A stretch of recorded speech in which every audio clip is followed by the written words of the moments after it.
Electrohomoeopathy के अध्ययन के क्रम में आज हम लोग मटेरिया मेडिका के एक विशेष चैप्टर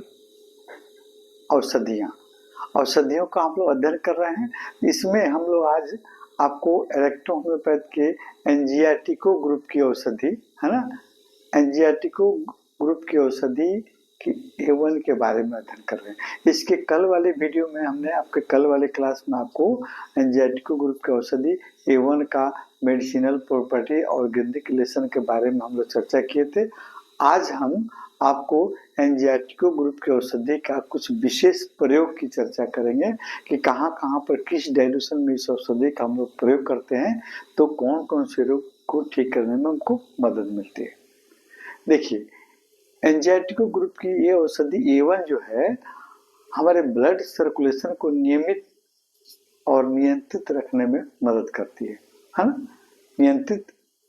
आपको रखती है। और इसकी तीव्र मात्रा यानी आपको मासिव डोज या फर्स्ट डाइल्यूशन है ना, D4 है ना, फर्स्ट डाइल्यूशन या D4 या फर्स्ट डाइल्यूशन की 5 से 10 गोली है ना, 10 गोली या 10 से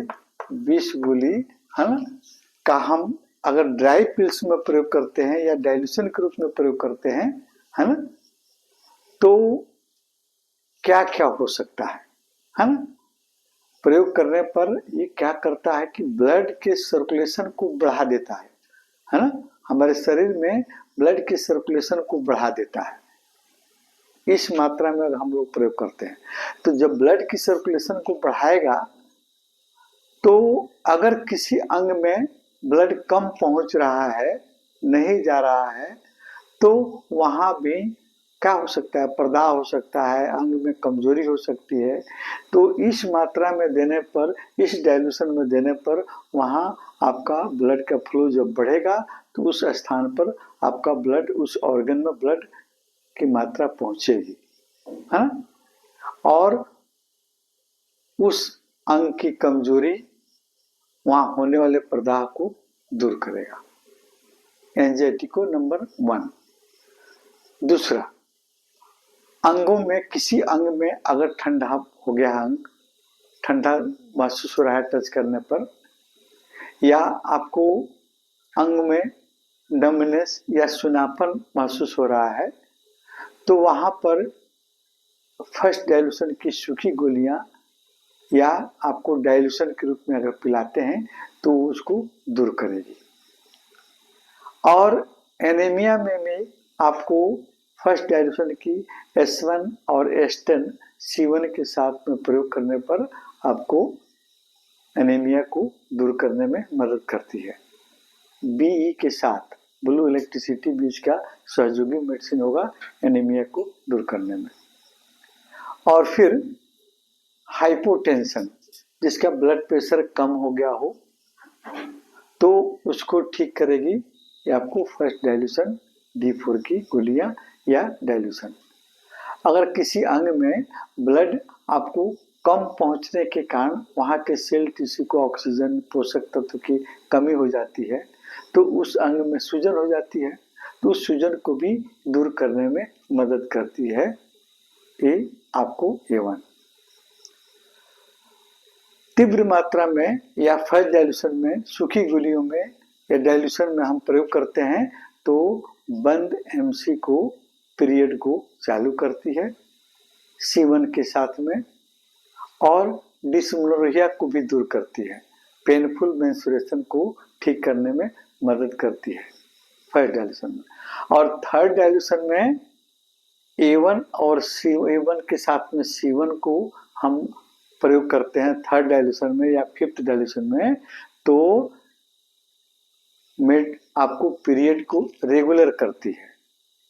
फिफ्थ 10th डाइल्यूशन में आपको C1 का प्रयोग अगर अधिक मात्रा में हो रहे ब्लीडिंग को कंट्रोल करने में मदद करती है। C1 और A1 अगर ब्लीडिंग ज़्यादा हो रहा है, पीरियड ज़्यादा आ रहा है, महीना में 2 बार आ रहा है, तो वहाँ पर हम लोग 10th डाइल्यूशन में C1 और A1 को B की सूक्ष्म मात्रा देखकर हम दूर कर सकते हैं, है ना। इसके अलावा हमारे शरीर के आंतरिक भाग से या बाह्य भाग से अगर ब्लीडिंग हो रहा हो तो वहां पर इसी डाइल्यूशन के यानी 5th से 10th डाइल्यूशन में बी की सूक्ष्म मात्रा के साथ में देकर हम उसको दूर कर सकते हैं। अगर ब्लड यूरिन से आ रहा हो या आपको ब्लड अगर यूरिन से आ रहा हो तो वहां हम उस ऑर्गन की औषधि, जैसे यूरिनरी ब्लडर में अगर इन्फेक्शन है वहां से ब्लड आ रहा है तो फिर हम यूरिनरी ब्लडर की मेडिसिन C17, C2 और फिर आपको किडनी की रेमेडी, किडनी से आ रहा है तो किडनी की रेमेडी एवं आप K6, C6 का प्रयोग करेंगे A1 के साथ में 10th डाइल्यूशन में या आपको उससे ऊपर के डाइल्यूशन में। संपूर्ण आर्टेरियल सिस्टम, ये आर्टेरियल सिस्टम है ना, आयोटा, आर्टरीज, आर्टेरियोल और फिर कैम्परेज, है ना। ये सभी आर्टेरियल सिस्टम है। जैसे आपको ये हार्ट का वाया आपको लेफ्ट वेंट्रिकल है, जब सिकुड़ता है तो ब्लड आयोटा के माध्यम से, है ना, और फिर आर्टरी में और आर्टियोल में और कैपिलरीज के माध्यम से सेल टिश्यू तक पहुंचता है। अगर इसमें सूजन हो जाए तो हम आपको एक ग्रुप के औषधि A1 और C1 या C5 को 3rd या 5th डाइल्यूशन में या 30 डाइल्यूशन में देकर ठीक कर सकते हैं। हार्ट के पेरिकार्डियम, मायोकार्डियम, एंडोकार्डियम में अगर सूजन हो जाए, पेरिकार्डियाटिस, मायोकार्डियाटिस और एंडोकार्डियाटिस रोग हो जाता है तो हम A1 को साथ में या A3, है ना, ये याद रखेंगे हम लोग। A1 और A3 की आपको गुण में काफी समानता है ना। तो A1 या A3 को हम A1 पढ़ रहे हैं तो A1 को ही हम लेंगे, तो A1 को हम आपको C1 के साथ में या C5 के साथ में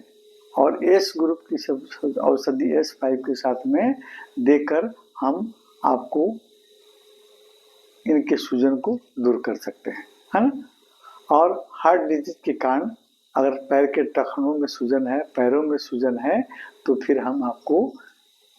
उच्च डाइल्यूशन में यानी 30 डाइल्यूशन में केवल A1 को भी देकर हम ठीक कर सकते हैं। शेष हम आपको अगले वीडियो में, अगले क्लास में A1 के कुछ प्रयोग के बारे में हम लोग चर्चा करेंगे।